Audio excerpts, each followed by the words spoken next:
How deep the Father's love for us, how vast beyond all measure,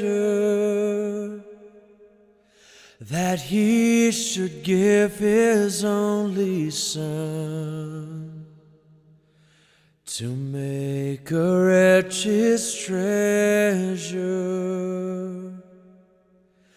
How great the pain of searing loss! The Father turns His face away, as wounds which mar the chosen one bring many sons to glory.